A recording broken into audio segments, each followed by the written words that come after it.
Bendiciones, amigos. Vamos a continuar con las lecturas de este libro, Guía de Perplejos o Descarriados. Segunda parte sobre la existencia de Dios y lo que estamos ahora, a la parte que estamos analizando, este inicio de capítulos, está tratando de esclarecer sobre el universo.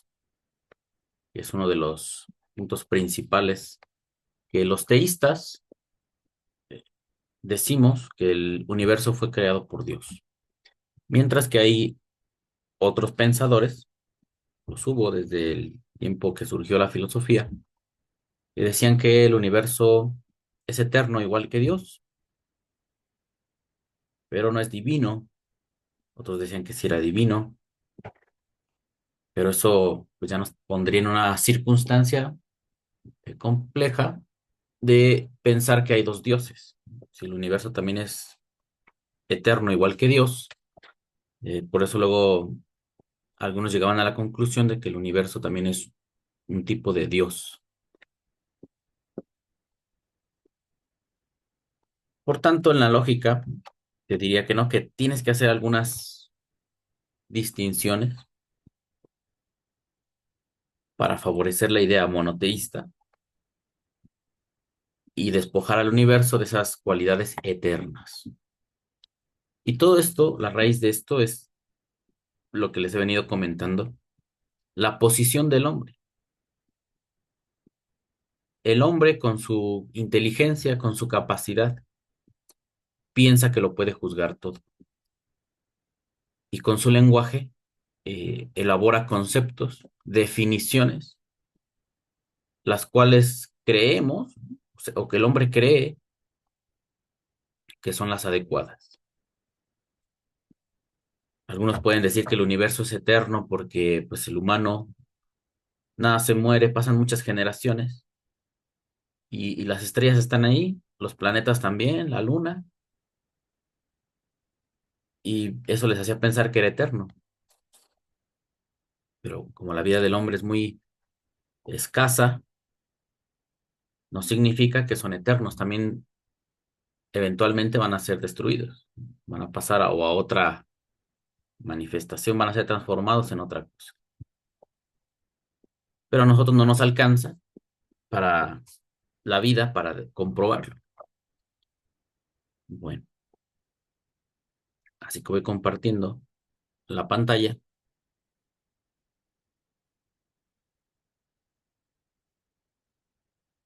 para que iniciemos la lectura. Los temas son los siguientes. Capítulo 10 de las cuatro maneras de manifestarse el influjo de las esferas celestes en la Tierra. Ya vimos que traen esta idea, incluso Maimónides, desde la Torá, que los astros influyen en la vida de los seres humanos, principalmente a los de las naciones, mientras que Israel tiene a Dios directamente. Pero pues ese tipo de creencias estaban tan arraigadas que el pueblo judío tardó en despojarse de la astrología. Después se puede llegar a una comprensión de que los astros sí nos influyen, pero no como lo plantea la astrología, en un sentido moral, que condicione nuestra conducta, sino influyen al planeta. O sea, son astros, son esferas de su campo magnético, influye a otros y causa cambios. El sol con su luz nos influye y nos permite tener noción del tiempo, que esta es otra variante que es muy importante cómo se define el tiempo para desarrollar todos estos temas. El tiempo que nosotros medimos, pues es a base al sol, el giro de la Tierra que da 24 horas, 7 días, eso, bueno, esas 24 horas forman un día, 7 días una semana, luego 4 semanas un mes, 4 semanas y 2 días más, o a veces uno, o 3 días, forman un mes y así sucesivamente. Todo está en función del Sol, de la interacción entre el Sol y la Tierra, la Luna. Pero en el espacio, si no tuviéramos esas referencias, ¿cómo podríamos medir el tiempo? No hay relojes, no hay nada. Te dejan a ti en el espacio y ahí cómo empiezas a medir el tiempo. ¿Existe el tiempo o no existe? Otro componente del tiempo es el movimiento. O los movimientos se miden con el tiempo y son variantes, son variables que se relacionan unas con otras. El movimiento, el tiempo, la velocidad, etc. ¿Cómo influyen las esferas de una forma natural o como lo planteaba la astrología, de una forma incluso afectando la conducta de las personas? Capítulo 11 de cómo se encadenan y descienden los influjos divinos. Capítulo 12. ¿En qué consiste el influjo divino y el de las esferas? Y capítulo 13. Diversas teorías acerca del principio del universo. Así que para el autor era importante tocar estos temas para que su estudiante, al que le dirige estas cartas, estos tratados, pueda comprender la Torah, pueda comprender la filosofía y halle coincidencias entre los dos pensamientos, el bíblico de los profetas y el de los filósofos. E inevitablemente también va a encontrar diferencias, va a hallar coincidencias y también diferencias. No van a concordar en muchas cosas. Así que iniciamos ya la lectura sobre el libro. Nos dice lo siguiente.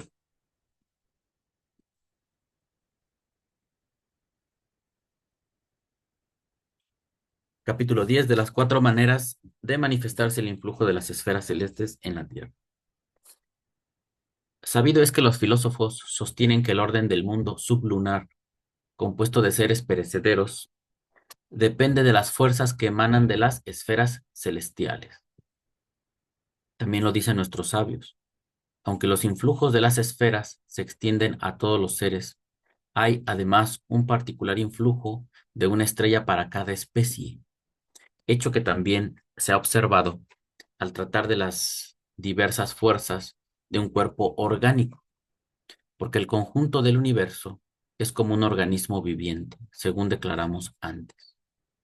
Hablan los filósofos del peculiar influjo de la luna sobre el elemento agua. Pruébase por el ascenso y descenso de las aguas, coincidente con el creciente y decreciente de la luna. El influjo de los rayos del sol en el fuego puede observarse en el enfriamiento y calentamiento de la tierra, según que el sol se acerque o se retire o se oculte. Ya nos habían dicho que ellos pensaban que los elementos eh, eran movidos desde las esferas, lo que vendría siendo todo el espacio que hay entre un planeta y otro, todo ese campo que nosotros diríamos que es vacío. Ellos pensaban que era un área donde había energía, donde había elementos, y al estar en movimiento, movían la otra esfera del otro planeta, y así sucesivamente, hasta que se iban comunicando, eh, pues las diferentes sustancias que hay en ellos y trasladándose a la Tierra. Obviamente esto es un punto de vista donde la Tierra es el centro de todo y los planetas se mueven, el Sol, la Luna, para afectar la Tierra. Hasta ahí llegaban sus conclusiones. Y decían, bueno, pues el fuego se mueve. ¿Cómo? A través del Sol. El Sol es el que pone en movimiento el fuego y es por eso que se calienta la Tierra. Es una interacción entre el fuego movida por el Sol. El agua se mueve, el agua de los mares, por la Luna. Ellos no decían el campo magnético, No, tal vez no habían descubierto eso, aunque ya conocían los imanes, pero pues no lo habían entendido como lo explica la física. Así que ellos están haciendo conjeturas para explicar el mundo y dicen, esta es la forma de interactuar. Pero ya dijimos que habían quienes creían de otra manera. Sí interactuaban los planetas y tenían un influjo, pero lo llevaban al plano moral, al plano de la voluntad del hombre. Incluso trataban de predecir el futuro interpretando las estrellas, que es otra de las características de la astrología, que quieren adelantarse a los hechos terrenales interpretando los astros. Bueno, aquí nos dice, según que el sol se acerque o se retire o se oculte. Seguimos.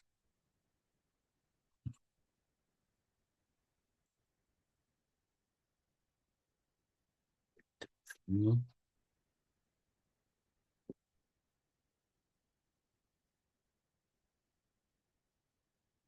Ya está.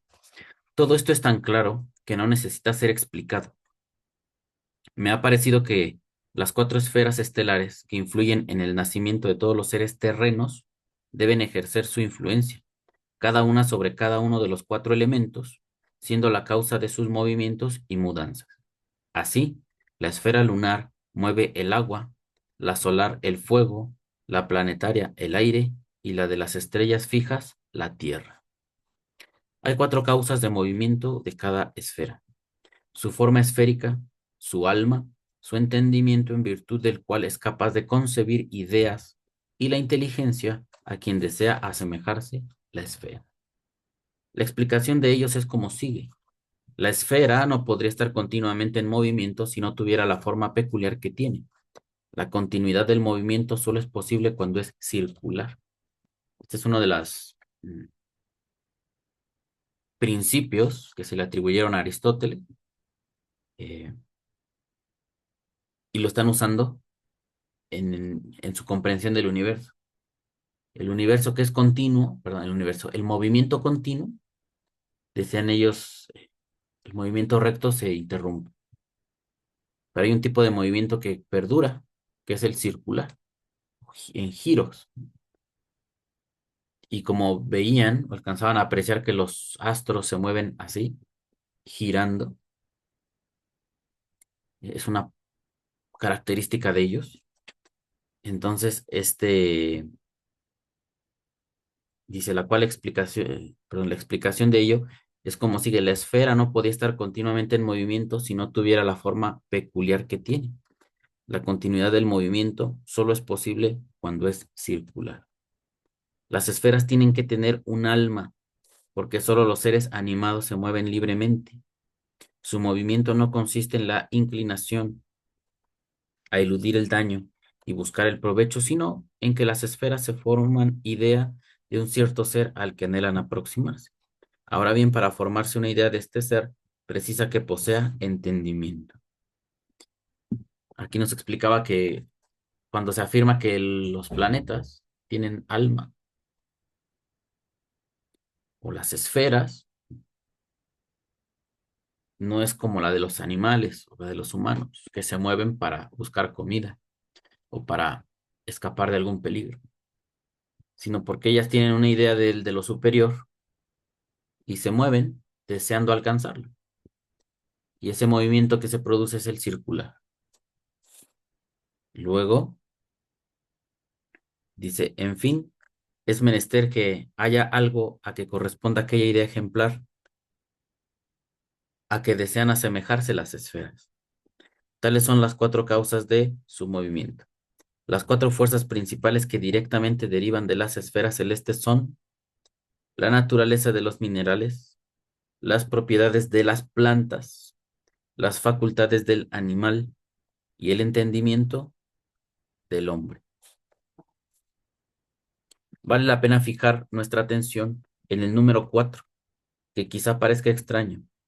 En el Midrash Tanjumá se halla el siguiente pasaje. ¿Cuántos peldaños había en la escala de Jacob? Cuatro. Al describir Zacarías la visión alegórica de los cuatro carros que salían de entre dos montañas, que eran montañas de bronce. Explica, son los cuatro espíritus de los cielos que salen de donde están, delante del Señor de toda la tierra. Zacarías 6:5.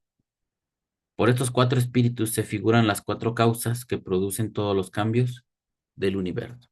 Entonces, aquí, como nos damos cuenta, si los filósofos nos dicen acá que hay cuatro fuerzas principales que directamente o de las cuales directamente derivan de las esferas son la naturaleza de los minerales, las propiedades de las plantas, las facultades del animal y el entendimiento del hombre. Acaba de citar cuatro aspectos. Lo que hace Maimónides es ver, miren, en nuestra Torah, nuestros sabios dijeron en un Midrash que la escalera de Jacob, cuando soñó que veía a los ángeles subir y bajar, que tenía cuatro escalones. Bueno, si un ángel es como un humano y que la escalera llegue hasta el cielo, pues sería muy difícil que con cuatro escalones lo logre. Aquí es donde ellos tendrían que arreglar e introducir su idea de que los ángeles son gigantes y pues con cuatro escalones sí llegarían porque ellos tienen una proporción distinta a la de los humanos. Pero bueno, ahí es una alteración o es una adaptación. Y como se mencionó el número cuatro, dice, son como estos cuatro fuerzas que derivan de las esferas para componer el mundo, para influirlo.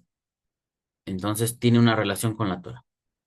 Y luego cita esto de Zacarías, que hay, dice aquí, cuatro carros que salían de entre dos montañas, que eran montañas de bronce, explica.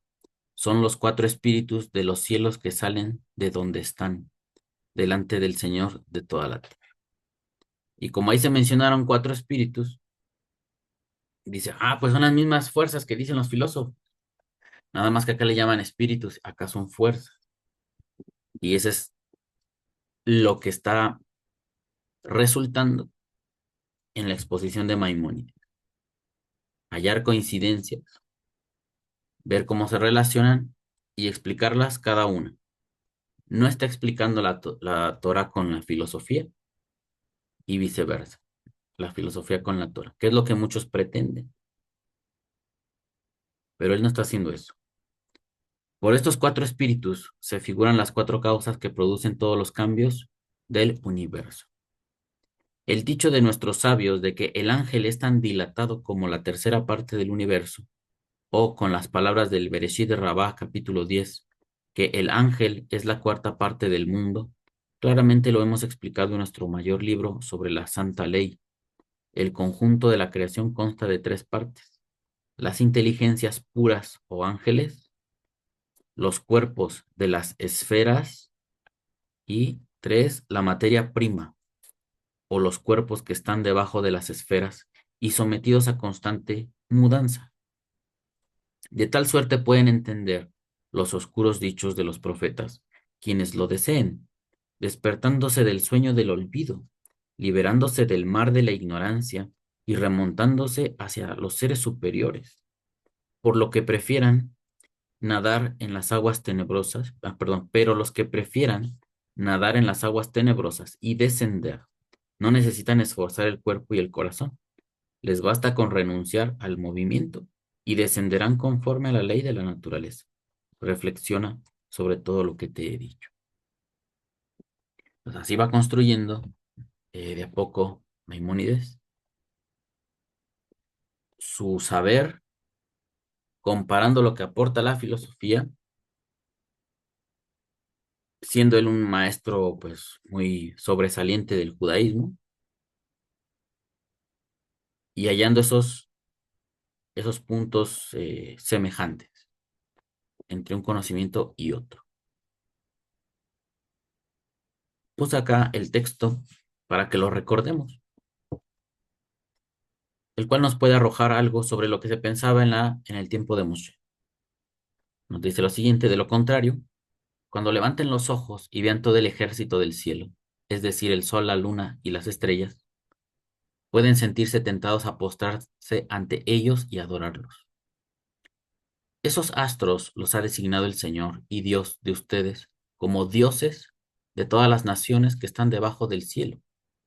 Pero a ustedes el Señor los tomó y los sacó de Egipto, de ese horno donde se funde el hierro, para que fueran el pueblo de su propiedad, como lo son ahora.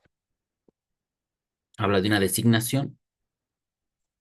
A mí me parece que aquí está ajustando Moshe el uso que dan las naciones a los astros, los consideran dioses, em, y con ellos se ayudan para enfrentar la vida.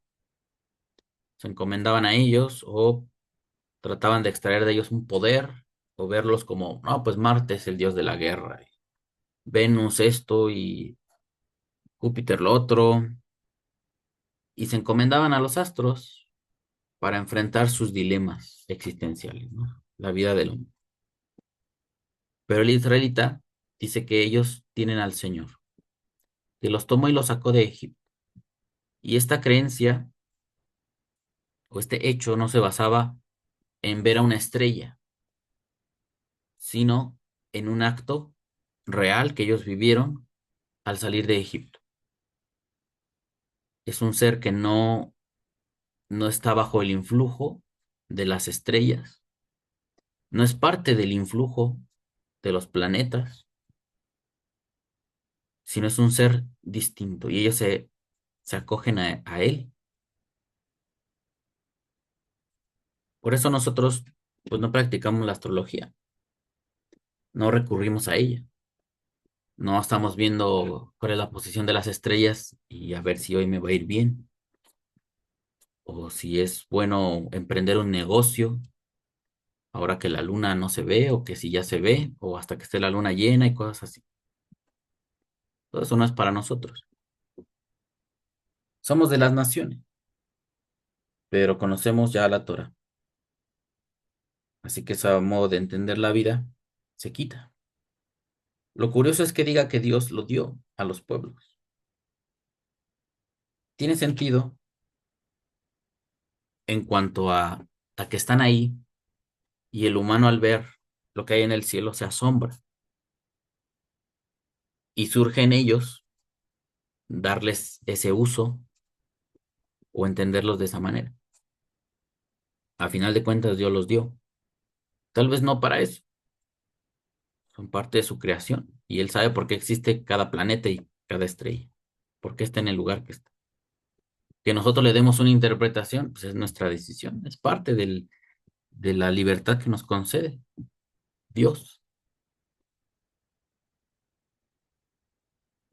Pero el objetivo de Israel es guiarnos a Hashem y que vayamos dejando esa forma de vida, que no es lo mejor para el hombre. Bueno, ahora sí regresamos y pasamos al capítulo 11, de cómo se encadenan y descienden los influjos divinos.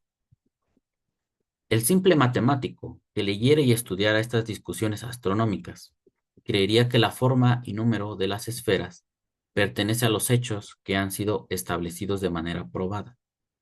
No es así, ni la ciencia astronómica se preocupa de demostrarlo, aunque encierra otras materias susceptibles de prueba. Por ejemplo, se ha probado que el paso del Sol se inclina contra el ecuador, de lo cual no puede dudarse. Cuando advertimos que las estrellas fijas se mueven uniformemente de la misma manera, sin la menor diferencia, concluimos que están todas en una sola esfera. No es, sin embargo, imposible que cada estrella tenga la suya propia, con un centro separado, y que en cambio se muevan para nosotros de la misma manera. Si se aceptara esta teoría, había que suponer un número de inteligencias igual al de las estrellas, sobre el cual la escritura dice: hay número para contar sus ejércitos, Job 25:3, porque llama ejércitos de Dios a las inteligencias, cuerpos celestiales y fuerzas de la naturaleza. Es justamente como lo veíamos en este versículo. Nos dice aquí, Ufentisa, Einehem Hashamaima, Berraita Ed Hashemesh, cuando alzares y vieres al sol, Ve Ed Hayareach y a la luna, Ve Ed Hakohabim y a las estrellas. Kol Tseba Hashamayim, todos los ejércitos de los cielos. Benidachta, Behishta Javita, y te extraviares, ¿no? Nidachta, Behishta Javita, y te arrodillares o te postrares, Lahem, Beabaften Asher Halak Hashem. Elojeja Otam, Lejol Haamim, Tajat, Kol Hashamaim. Fueron como una porción dada para las naciones, los pueblos debajo de los cielos. Erhem Laka Hashem, pero a ustedes Hashem los tomó, Vayotze Erhem, Mikur a Barcel. Los tomó al sacarlos del horno de hierro, Mimitzraim, de Egipto, para hacer para él, Ligiot lo Leam, Nahalá Kayom Hase, para ser un pueblo de su heredad, como en este día. Entonces, lo que dice aquí el versículo es que pueden tener influencia, más bien fueron dados para las naciones. Ellos no conocen a Dios y se acogen a los astros. Es lo más superior que ven, es lo más grandioso que les inspira eternidad, que les inspira grandeza, incluso podríamos decir que hasta temor, los astros. Estaba diciendo acá Maimónides que son sus conjeturas. Está la Tierra, está la Luna, el Sol, otras esferas, y luego una esfera donde están todas las estrellas, porque ellos veían que se mueven todas juntas, y dice, todas deben estar en una sola esfera. Pero eso, pues, como les digo, es su opinión desde el punto de vista terrenal. Las estrellas están lejísimas, no están conectadas una a otra como pensaría el hombre que las ve desde la Tierra. Años luz para llegar a la estrella más cercana de nosotros, después del Sol. ¿Y quién podría viajar a la velocidad de la luz para alcanzarlas? Entonces ellos ideaban así el universo. Vamos a continuar aquí. Dice que hay fuerzas de la naturaleza.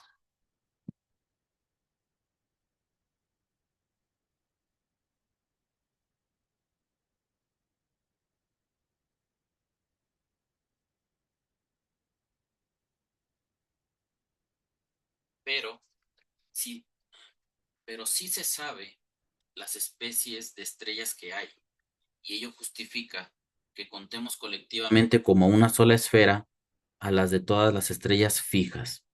De igual suerte que consideramos como una esfera las de los 5 planetas, con las numerosas que contienen. Al adoptar este número, pretendemos clasificar las influencias que podemos descubrir en el universo, conforme a su carácter genérico, sin pretender fijar el número exacto de inteligencias y esferas. Solo aspiramos a enseñar lo siguiente. En primer lugar, que la creación consta de 3 partes. Número 1, las inteligencias puras.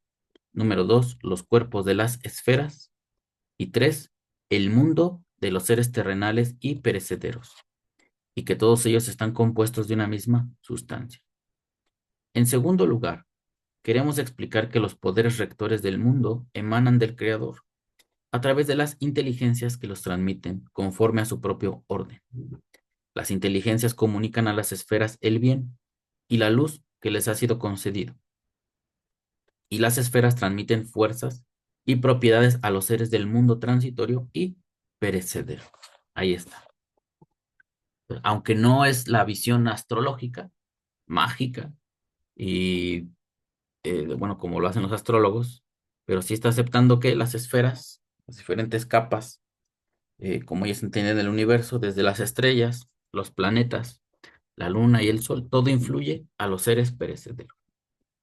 Como lo está diciendo ahí Moshe, que esos planetas fueron dados por Dios para las naciones.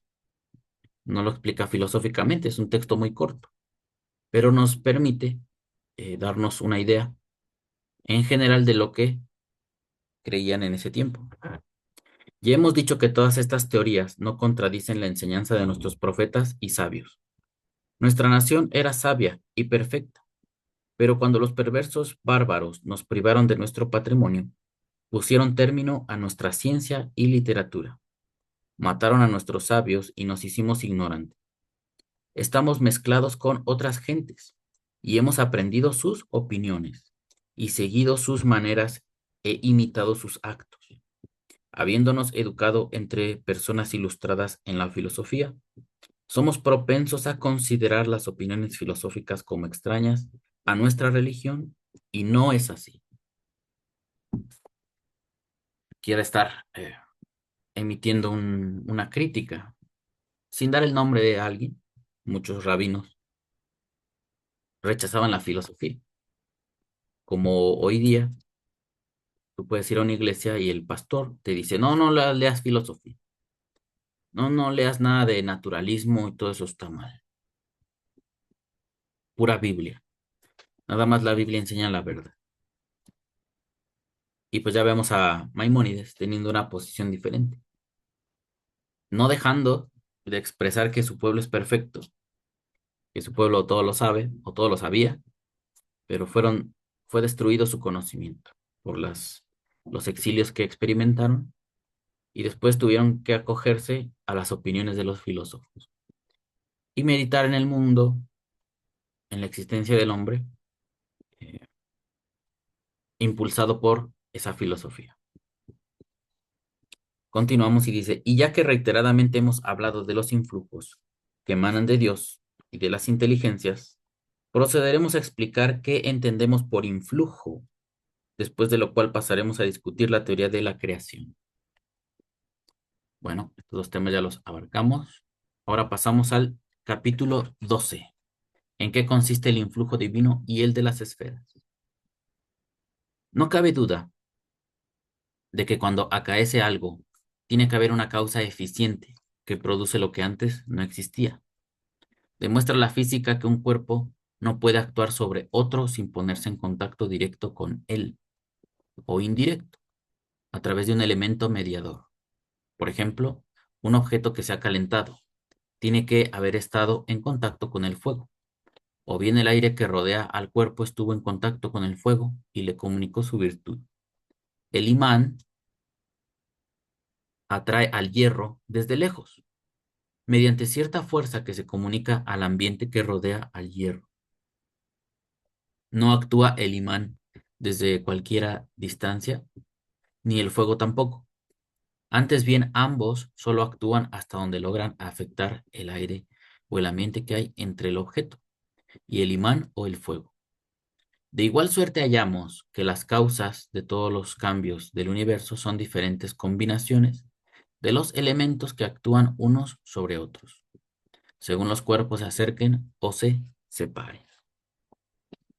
Poco a poco está trazando unos aspectos que son comunes de observar para todos nosotros, que hay elementos que para que ejerzan una influencia en otro, o tienen que estar en contacto directo o acercarse para poder afectar a un segundo objeto.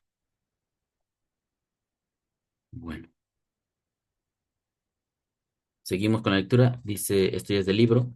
Hay, sin embargo, mudanzas que no guardan relación con las combinaciones de los elementos y que atañen solo a la forma de las cosas. Es menester que obedezcan también a una causa eficiente. Tiene que haber una fuerza que produzca las varias formas, y esta causa es incorpórea. Todas las combinaciones de los elementos están sujetas a disminución o aumento que se efectúa gradualmente. No ocurre así con las formas, que no cambian gradualmente y son, por lo tanto, inmóviles. Aparecen y desaparecen de súbito, como indicando que no son el resultado de la combinación de elementos corporales. Esta combinación no hace sino preparar la materia, haciéndola apta para recibir la forma. La causa eficiente que produce una forma es indivisible, por ser de la misma especie que la cosa producida. Tiene que ser otra forma abstracta. La acción de este agente incorpóreo no puede depender de una cierta relación con el producto corpóreo.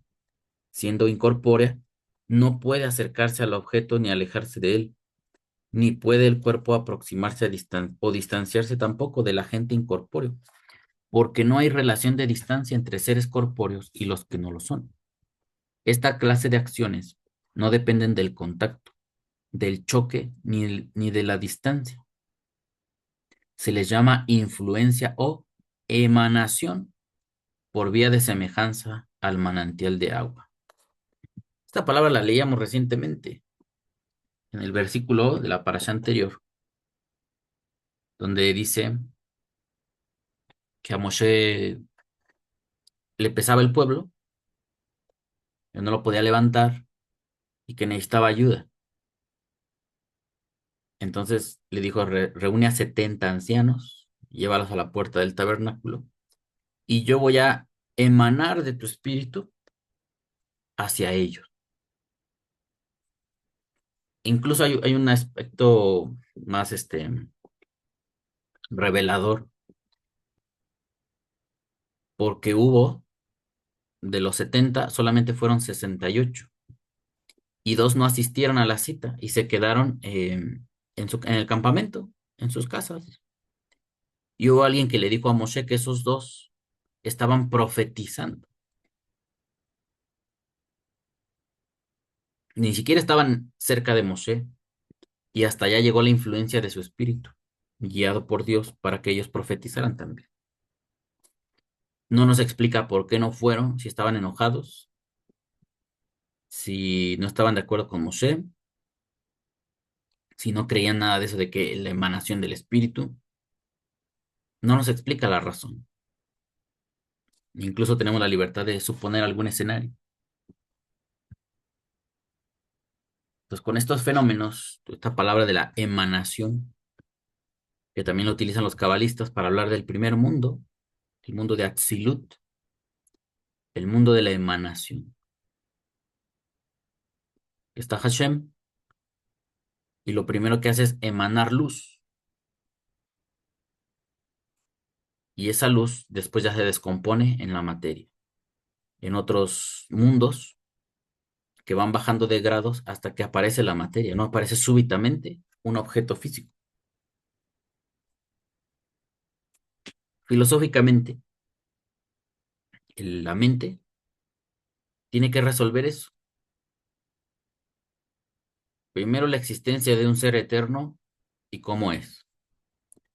Llegan a la conclusión de que es incorpóreo, que no tiene materia. Y pues si por su poder superior crea la materia, ¿cómo es que entra en contacto con ella? Si los seres incorpóreos no pueden, no tienen medidas, no puedes decir que está más cerca o está más lejos, porque no consta de una medición, de una escala, una magnitud que le puedas aplicar. Así que esos son de los retos filosóficos que hay en cuanto a la naturaleza de Dios, de que es un ser incorpóreo.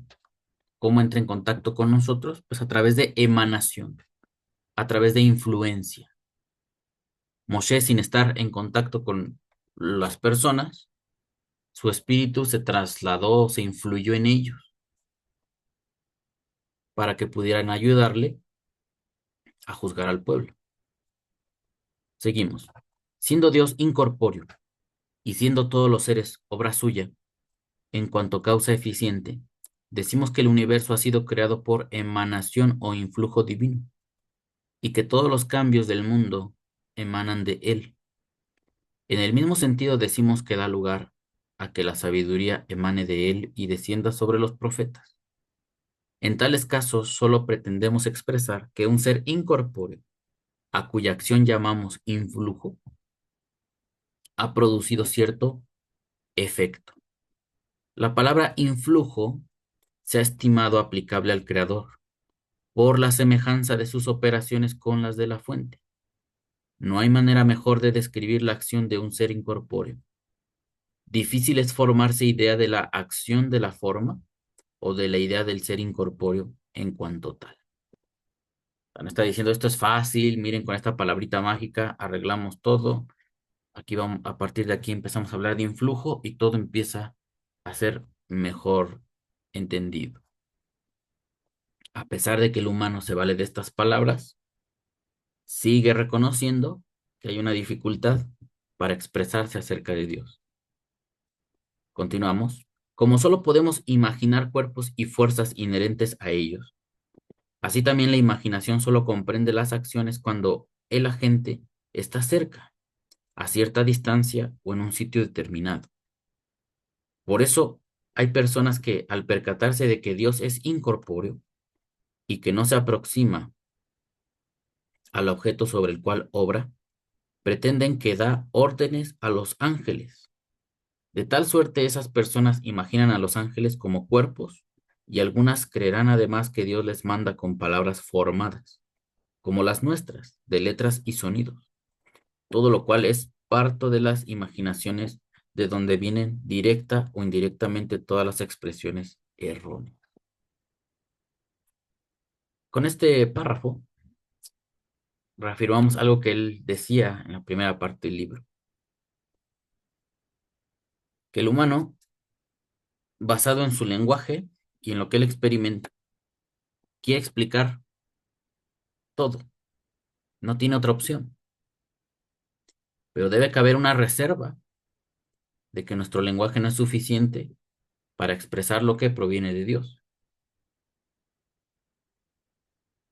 y sobre todo por el contenido de la Biblia, como está escrita, cuando habla de ángeles que son hombres y que luego están ahí y luego ya se desaparecen y cosas así, eso puede confundir a la persona y pensar que los ángeles son seres físicos o que se materializan. Pues ahí dependerá de la habilidad. La Torah me puede decir que un hombre vino y se acercó, trajo un mensaje y después se fue. Así que un ángel entró en contacto con ese hombre de carne y hueso que habló conmigo, me dio el mensaje y después se fue. En ocasiones dice que se aparecía el ángel de Hashem ahí, así lo describe el texto. Y era una especie de guerrero con espada y luego se retiraba. Sin más ni más desaparecía. Pues ahí entendemos que era un acto que pudo ver la persona en su mente, pero no había nadie. Otros dicen, no, es que los ángeles se materializan y luego se vuelven a su forma inmaterial. Podría ser,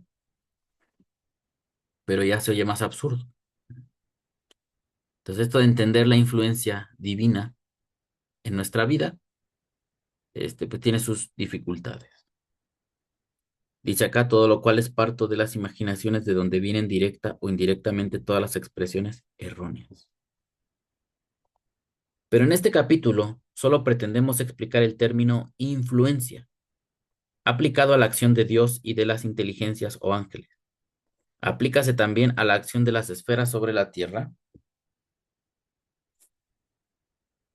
aunque esferas y estrellas, en cuanto a seres corpóreos, solo actúan a cierta distancia, hora del centro, hora entre sí, circunstancia que ha llevado a la astrología. Aquí está.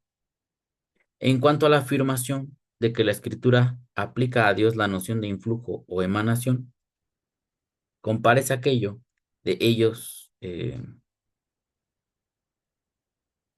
compárese aquello de ellos me han buscado a mí, fuente de aguas vivas. Jeremías 2:13. Y en otro lugar, porque contigo está la fuente de la vida. Salmo 36:10. Esto es la influencia divina que da al ser, que da el ser a las cosas. Las palabras categóricas del versículo en tu luz vemos luz expresan exactamente lo que decimos. Esto es que por el influjo del entendimiento que emana de Dios, alcanzamos la sabiduría.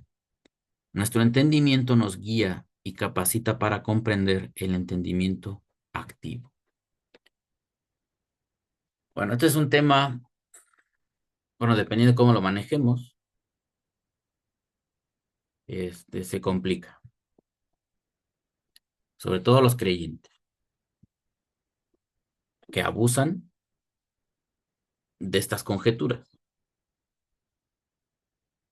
La mayoría de los creyentes del cristianismo todo el tiempo hablan de que ellos tienen el Espíritu de Dios. Se les dijo que les sería dado, ¿no?, el Espíritu. Y piensan que todo lo que hablan, lo que imaginan, se los está diciendo Dios. Y que ellos son movidos por el Espíritu. Y cuando llevan a cabo prácticas erróneas, dicen, es que ya no fue el Espíritu, fui yo. En todo tiempo defendiendo su creencia de que ellos están siendo influidos por el Espíritu. Pero cuando cometen un acto equivocado, dicen, ahí no fue el Espíritu, ahí ya fui yo. Entonces es muy difícil tener una vida sana o saludable en la fe si te vales de esas explicaciones. Ellos piensan que el Espíritu de Dios le fue dado a todos. Y en la Torah estaba reservado a ciertas personas en momentos específicos.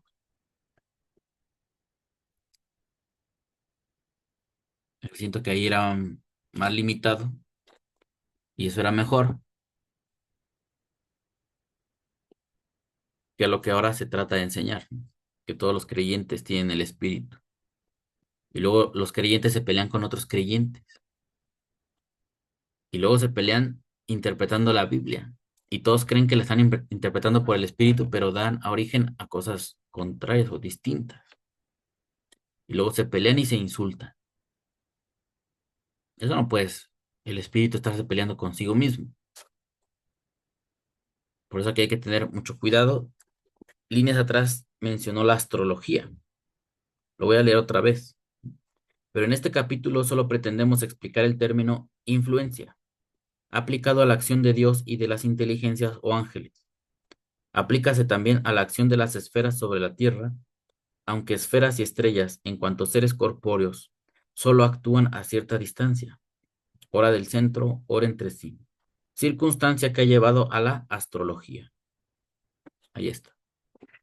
Lo mismo que nos diría este versículo, que las naciones, ellas se influyen por los astros, Dios los dio para eso, mientras que los israelitas tienen a Hashem mismo directamente, los otros ascienden a Dios, pero por estos intermediarios, o a un conocimiento superior, porque Dios es el creador de los astros. Así que algo saben de Dios, ¿no? Y la gente recurre a ellos para enterarse. Pero Israel recurre a Hashem directamente. Y por fin pasamos al capítulo 13. Diversas teorías acerca del principio del universo. Hay tres diferentes teorías acerca de si el universo es o no eterno. Nosotros que pensamos que no lo es. Solamente Hashem es eterno. El universo es una creación de Dios. Vamos a ver la primera teoría. Dice lo siguiente. Los que seguimos la ley de Moisés sostenemos que el universo, esto es, todo menos Dios, ha sido traído por él a la existencia, desde la inexistencia. Al principio solo había Dios y ninguna otra cosa, ni ángeles, ni esferas, ni las cosas en ellas contenidas. Él produjo todo de la nada, tal como ahora es por su voluntad y deseo. Hasta el tiempo se cuenta entre las cosas creadas, porque el tiempo depende del movimiento, de un accidente de las cosas que se mueven, y las cosas han sido creadas. Decimos que Dios existía antes de la creación del universo, aunque el verbo existir implica la noción de tiempo. Y es aquí es importante. Decimos que Dios existía antes de la creación del universo, aunque el verbo existir implica la noción de tiempo. O sea, Dios creó el tiempo. ¿Cómo es que Dios existe?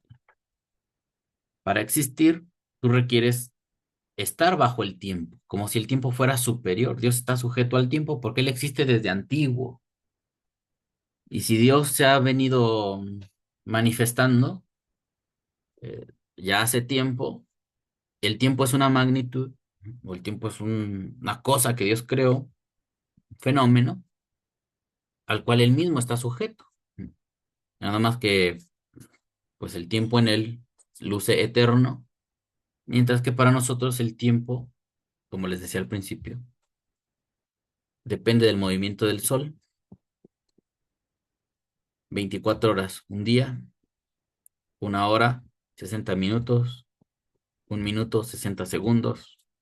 Y así el humano se hace idea de lo que es el tiempo. Pero si fuéramos al espacio y no tuviéramos ningún reloj, veríamos los planetas suspendidos y el sol a lo lejos, ¿no?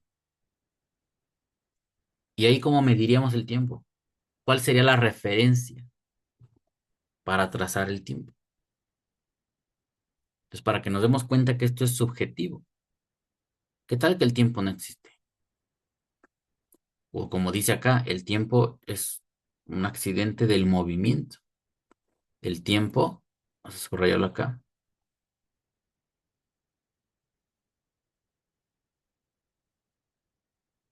el tiempo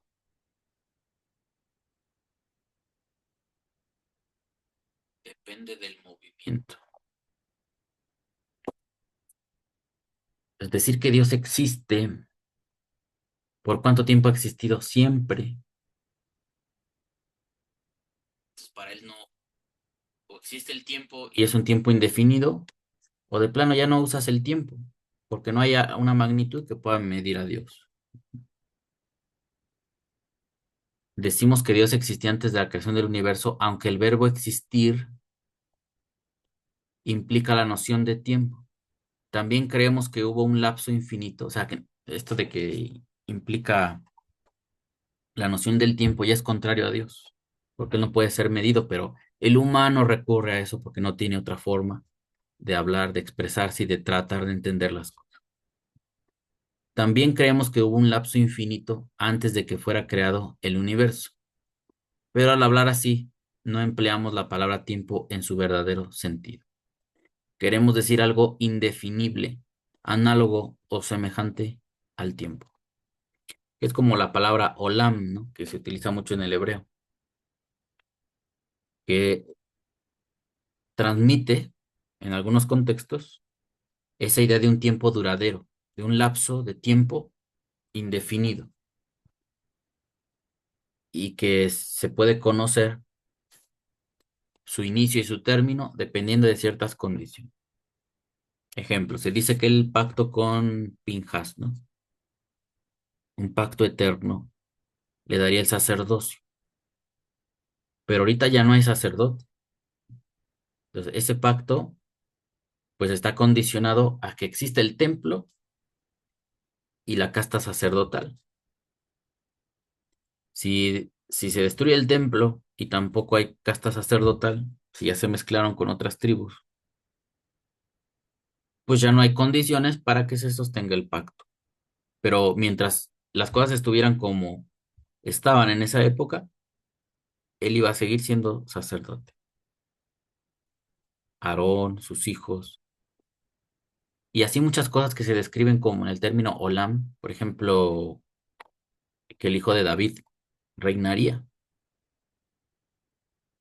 Eso se entiende como que tendría un reino duradero dentro de el tiempo de vida que posee un humano, porque aquí es donde la gente se confunde. Aquí dice que su reino no tendrá fin. Bueno, mientras él viva, va a gobernar, pero tiene que morirse un día. No, no, es que aquí dice que no tiene fin, entonces Él es eterno igual que Dios. Y es donde la gente empieza a equivocarse. El Mesías es Dios, porque no, ¿cómo no va a tener fin su reino si Él tiene que vivir por siempre igual que Dios vive? No, no va a tener fin mientras Él viva. Una vez muerto, lo va a suceder a su hijo. Y ese hijo le va a dar continuidad al reino en este caso sería Salomón. Pero cuando ya no hubo las condiciones, pues ya tuvo término, porque es un tiempo definido como Olam, o dentro de de lo que se puede entender en la palabra Olam, que tiene condiciones para llevarse a cabo. También, si no obedece a Dios, pues se va a acabar ese reino. Ya no puede ser eterno. Entonces siempre hay que hacer esas distinciones para no confundirse. Y como ya la gente se confundió, está pensando que el Mesías es inmortal y que por tanto es Dios. Hasta el Mesías en el que ellos creen lo mataron. Como que es eterno. Ah, y trataron de combatir eso diciendo que resucitó. Ahí está, ya ven que es eterno, pero su reino nunca empezó, o todavía no empieza su reino mesiánico. Él vino a enseñar, a hacer otras cosas, no a reinar. Pero bueno, ya saben que son los temas más fuertes de discusión. Se utilizan a veces para ilustrar, pero no nos vamos a desviar a eso. Vamos a continuar con lo que dice aquí el libro. Dice el siguiente párrafo. Muchos sabios ignoran lo que realmente es el tiempo. Y aún hubo hombres como Galeno que se preguntaban perplejos si existía o no existía en realidad. Ah, perdón, a ver. Como Galeno, que se preguntaban perplejos si existía o no existía en realidad el tiempo. El tiempo es un accidente del movimiento, que a su vez es un accidente de las cosas que se mueven. Además, no es una propiedad fija. Antes bien, su condición esencial es no permanecer en el mismo estado durante dos momentos consecutivos. De ahí procede la ignorancia acerca de la naturaleza del tiempo. Para nosotros, el tiempo es cosa creada. Apareció a la existencia de la misma forma que los demás accidentes y que las sustancias que constituyen el sustrato de los accidentes. Por eso, porque el tiempo es cosa creada, no puede decir que Dios, no se puede decir que Dios produjo el universo en principio. Medítalo bien, porque el que no comprende esto no puede luego refutar poderosas objeciones que se suscitan contra la teoría de la creatio ex nihilo. Si admites que el tiempo existía antes de la creación, te verás obligado a aceptar la eternidad del universo. O sea, está aquí de otra manera, eh, diciendo que, como lo del verbo ser, ¿no? Dios es o Dios estaba. Si Dios ya estaba es porque está sujeto a un lapso de tiempo. Y aquí le está preparando el terreno porque Maimónides cree que la creación existió de la nada.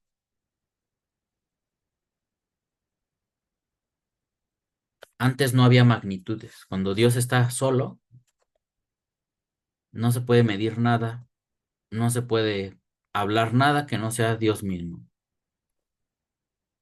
Y en ese ambiente se considera que es la nada, más solamente existe Dios. Y Él a través de su poder creó las cosas sin provenir de algo anterior.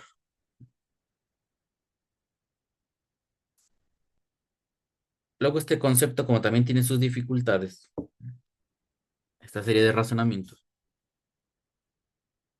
en el Tania, en la Kabbalah, se habla todo esto de el Simsum, de la contracción de la luz y todo eso, para tratar de explicar cómo la emanación de Dios, que era luz, la luz no se ve que sea una materia. O sea, yo, si me cae un rayo de luz, yo no puedo agarrarlo y llevármelo en mis manos. En automático, yo me cae la luz del sol en mi mano y la cierro y está oscuro por dentro. No se quedó la luz adentro, está afuera. Sigue llegando, pero se queda afuera, golpeando mis dedos. Pero ya en la cavidad de adentro está oscuro. No se quedó atrapada. Son fenómenos que desafían la mente del hombre y tratamos de explicarlos con palabras que no son adecuadas. Y él está preparando aquel terreno para favorecer su teoría de la creación de la nada. Fíjense bien, vamos a repetirlo otra vez. Para nosotros el tiempo es cosa creada. Apareció a la existencia de la misma forma que los demás accidentes y que las sustancias que constituyen el sustrato de los accidentes. Por eso, porque el tiempo es cosa creada, no puede decir que Dios produjo el universo. En principio, medítalo bien, porque el que no comprende esto no puede luego refutar poderosas objeciones que se suscitan contra la teoría de la creación ex nihilo. Si admites que el tiempo existía antes de la creación, te verás obligado a aceptar la eternidad del universo. Ahí está. Esta es la primera teoría, principio fundamental de la ley de Moisés, el inmediato en importancia después del principio de la unidad de Dios. No sigas ninguna otra. Abraham, nuestro padre, fue el primero que la enseñó, habiéndola establecido por medio de la indagación filosófica. Aquí incluso hasta se le atribuye a Abraham.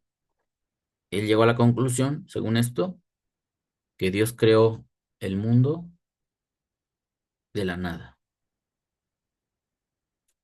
Y a partir de ahí comenzó el tiempo. Entonces el universo sí tiene principio. Antes del universo no había tiempo. No tiene sentido hablar de tiempo, según esta posición. Segunda teoría.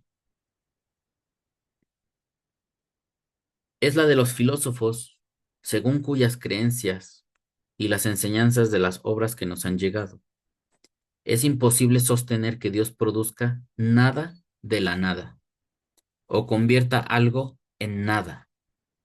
Sostienen que hay una cierta sustancia que ha coexistido con Dios desde la eternidad, de tal manera que ni Dios existiría sin esa materia, ni la materia sin Dios.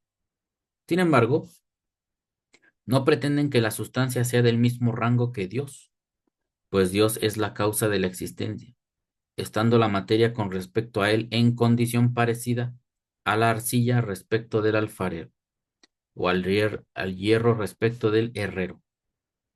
Los que esto afirman dicen que los cielos son transitorios, que vinieron a la existencia, pero no saliendo de la nada, y que pueden dejar de existir, aunque no reduciéndose a la nada.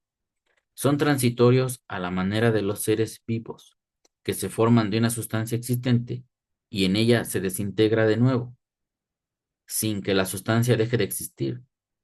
El proceso de la génesis y destrucción de los cielos se parece al de los seres terrenales. Aristóteles dice con Platón que los cielos son perecederos. Solo las personas ignorantes pueden afirmar que Platón coincide con nuestras creencias, porque nosotros creemos que los cielos han sido creados de la nada absoluta, y Platón pretende que fueron formados de algo. Ahí está. Entonces, la segunda teoría es más como eh, apoyándose en la eternidad del universo y que nada más es un ciclo de transformaciones, como dice la física, ¿no? Que la materia no se crea ni se destruye, solamente se transforma. Es algo que existe siempre. nada más está cambiando de forma y que puede haber una voluntad que haga esos cambios. Obviamente los naturalistas dicen, no, es que no hay Dios. La naturaleza, el cosmos, fortuitamente, a través de millones y millones de años, creó los planetas, las galaxias, las estrellas, todo lo que hay. Se ha venido desarrollando por la interacción entre los elementos. No hay una inteligencia que los dirija, no hay leyes, no hay reglas, no hay nada. Así es como lo ven. Y esta forma tan drástica, a veces de exponer el conocimiento, es para eliminar la posible existencia y a su vez consecuencia de creer en Dios. Por eso lo dicen así tan dramáticamente. Tercera teoría es la de Aristóteles, sus discípulos y comentadores. Coincide con la segunda teoría en que los cuerpos corpóreos no pueden ser producidos sin la preexistencia de una sustancia corporal, pero van más lejos en sus deducciones y pretenden que los cielos son indestructibles, porque el universo en su conjunto nunca ha sido diferente de lo que es ni cambia jamás. El mundo sublunar que encierra a los seres perecederos ha sido siempre el mismo, porque la materia prima es en sí misma eterna y su única mudanza consiste en cambiar sucesivamente de formas. Pretende también Aristóteles que es imposible que Dios cambie de voluntad y conciba algún nuevo deseo, que Dios produjo el universo por su voluntad, pero no de la nada, como es tan imposible que Dios cambie su voluntad y deseo, como que no exista o que haya mudanza en su esencia. Aristóteles deduce que el universo ha sido siempre el mismo en lo pasado y será eternamente lo mismo que es. Aquí lo tenemos un poquito para continuar afirmando que todas estas teorías son el resultado de el pensamiento del hombre que mira todo con los pies en la tierra. Es un esfuerzo que hay que respetar, hay que reconocer que estaban en busca de la verdad, pero que nunca pudieron salir al espacio y cambiar su concepción de las cosas. Ni Maimónides, ni Aristóteles, ni nadie de esa época, obviamente tuvieron la oportunidad de lo que hoy se ha logrado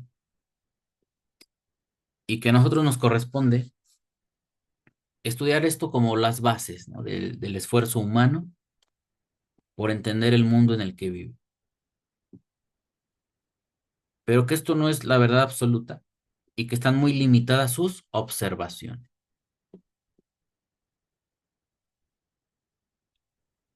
Así que eso es lo, la utilidad de estas lecturas, estudiar el pensamiento del hombre y darnos cuenta también que para nuestro desarrollo personal, muchas de las cosas que defendemos, de cómo estudiamos la Biblia y lo que resulta de ello, es desde un punto de vista particular. Por eso hay tanta denominación, tantas corrientes en todas las religiones, porque tú lees el mismo libro, vives en el mismo planeta, pero lo entiendes a tu manera, como tú quieres que sea, como tú dices que es la vida, la realidad para ti. Y da la casualidad que el otro no lo entiende igual, aunque viven en el mismo planeta, aunque lea la misma Biblia, al mismo Aristóteles, al mismo Platón, todos entendemos las cosas diferentes. Seguimos y dice, esas son todas las opiniones de los que consideran que está demostrada y probada la existencia de una primera causa del universo, es decir, que creen en Dios. No valdría la pena mencionar la opinión de los que no reconocen la existencia de Dios, e imaginan que el actual estado de cosas procede de la azariega combinación y separación de los elementos, y que el universo carece de rector. O sea, no sé si no existía el término, pero hoy diríamos los ateos, ¿no? Los que no creen en Dios. Maimónides está estudiando puntos de vista teístas, gente que piensa establecer una explicación para el universo sosteniendo que hay una causa primera. Ellos le llaman así causa primera, nosotros le llamamos Dios. Dice, esto es lo interesante para nosotros. No tiene sentido hablar de lo que digan los ateos, porque para ellos no hay una causa rectora. No hay nadie que diga nada, quién estableció las leyes de los gases o sus características. No fue nadie. ¿Por qué el oro tiene las características y propiedades que tiene? Nadie lo hizo. No se sabe. Todo es producto del azar. Los gases, ¿por qué tienen esa forma? No sé. Producto del azar. Nadie les dijo, nadie estableció que un gas debía tener esas características para ser un gas. No hay ninguna causa para eso, o no la sabemos. Y en caso de que sí la haya, esa causa no sería Dios. Tampoco valdría la pena analizar la segunda teoría, de los que sostienen que los cielos son perecederos, pues al mismo tiempo creen en la eternidad del universo. O sea, él halla aquí una contradicción. Creen que el universo es eterno, pero los cielos perecen. Si los cielos son parte del universo, ¿cómo van a perecer? Una vez admitido, lo cual da lo mismo que creamos en el carácter transitorio de los cielos, y en que sólo la sustancia es eterna, o en que también los cielos son indestructibles, conforme al parecer de Aristóteles. Bueno, Aristóteles se va a la lógica, punto importante, la lógica humana. Si pasan generaciones de nosotros y se documenta ese, y nos han legado, ¿no? Los antepasados que ya existía el sol, la luna, las estrellas, y todos ven igual el mundo, es lógico pensar que no son perecederos, que están ahí siempre. Cuando venga mi hijo va a ver el sol, va a ver la luna, las estrellas, las mismas que, no que la estrella que está así en tres puntitos, que dicen que es la constelación de Orión, ahí va a estar. Y mis nietos, y bueno, si existe si sobrevive la raza humana a una guerra nuclear, van a seguir naciendo seres humanos y los van a ver, porque nuestra vida es efímera, es insignificante a la de las estrellas y los planetas. Entonces, eso, por lógica, llevaba a algunos a decir, el cielo es indestructible, es eterno. Bueno, porque el punto de referencia eres tú, pues ¿cómo no va a ser eterno? ¿Para qué hago hincapié en esto? Para que nos demos cuenta que el humano no posee la verdad de nada, o muy poca verdad alcanza a conocer, porque toda está limitada a su existencia efímera, a sus capacidades limitadas. Los científicos, los pensadores, siempre van a ver limitado su conocimiento y lo van a tener que estar actualizando con el paso del tiempo. Y lo que se dijo antes va a tener que ser ajustado porque se va a descubrir otras variables, otros aspectos que antes no se consideraban y que no podían porque no se tenía la tecnología o porque a nadie se le había ocurrido analizarlo desde otro punto de vista. Entonces, tanto los teístas debemos dejar de ser soberbios pensando que conocemos todo de Dios y todo del mundo, y los ateos igual que nosotros, porque lo que hay común entre ellos y nosotros es que somos humanos, que no sabemos nada, como dijo Sócrates. Entonces, dice acá, y luego de haber descrito las diferentes teorías, procederemos a explicar cómo Aristóteles demuestra la suya y las razones que le indujeron a adoptarla.